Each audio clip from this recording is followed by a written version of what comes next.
Hey guys, welcome to Podiatry Practice Mastery. Don here. I always think that a good slide can solve all my problems. So ever since I started using these patient presentations, like, life has gotten so much easier. Just kind of a backstory. I think you guys remember. If you haven't, I'll tell you again. I started using these when I was doing a pre-surgical discussion. So basically, I had a poor outcome with a surgery, and I kind of played it in my head, and I said, well, if I could do it over again, what would I do different? And basically, I would have developed a presentation of all the complications and the recovery and everything for surgery, and that would just kind of protect my backside, and it would also just make things a lot easier.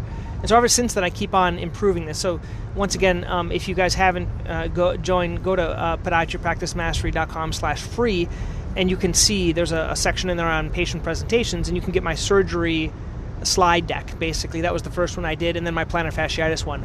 But I keep adding to these and tweaking these and making these better, and they're really the lifeblood of my practice. So everyone that comes in, they see one of these presentations, not on all conditions, but on some of the more complex ones.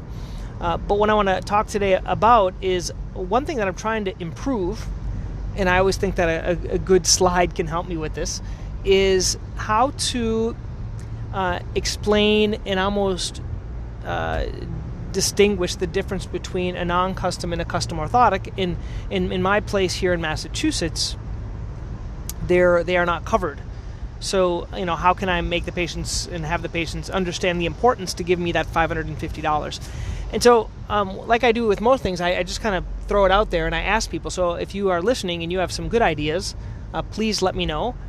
And but one of my favorite listeners and kind of friends is Larry Hupman. He is a medical director for ProLab Orthotics, and he's got a lot of good ideas. Personally, we use a different orthotic company, but we're all trying to help each other. And he gave me a great idea. And he has, if you haven't looked at Larry's webpage, he is one of the best marketers within the profession, in my opinion. And he signed up for his email list, and you'll learn a lot of things from him. But specifically, he has a lot of good videos about plantar fasciitis and other things and how they're dealt with orthotics, because he is like an orthotic king. But what his recommendation is to do a slide, okay, one slide. As I introduce the concept of orthotics, I can introduce the importance of a difference between a non-custom and a custom. And so basically he called it the advantages and disadvantages. And my thought would be the pros and the cons. So basically what I'll put is on the top, I'll put non-custom and custom, and on the left I'll put pros and cons of each, and I'll kind of go into that. And as you can imagine, the thought would be that they'll realize they need something in their shoe, and hopefully, once they try the non-custom, then they'll go on to the custom. And within that would be a great place to include a guarantee. Now, a lot of people kind of get hesitant about doing guarantees, but my thought is, in my practice, if I get an orthotic to someone and I try to modify it and I can't modify it, and they hate it, I'm going to either modify it again or refund it to them. So I'm already, in my mind, giving them a guarantee.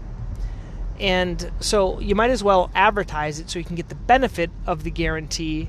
And maybe a few people will, do it in bad, in malevolent, being malevolent to you. But I think the majority of people will not. But it'll be a way to do a lot more orthotics. So my thought is to put that in a slide, and when I finish that, I will certainly add it to the plantar fasciitis slide deck that you guys can get in the 30-day practice blueprint, and then you guys can see what it'll be like. But my thought is, if I could have one slide with each presentation that kind of explains that, because it's good for most of the things that we do, and certainly trying an over-the-counter one first. I don't know about you guys. We do not do them in the office. I send most people to Amazon to get the Walk Hero. That's my favorite over-the-counter one. It's a very good device, about $20, and so that's that. So I would like to know what your thoughts are. If you guys have any great ways of explaining orthotics, please let me know, and I will share it with everyone in Podiatry Practice Mastery. Okay, we can help everyone out. Okay, guys, thanks.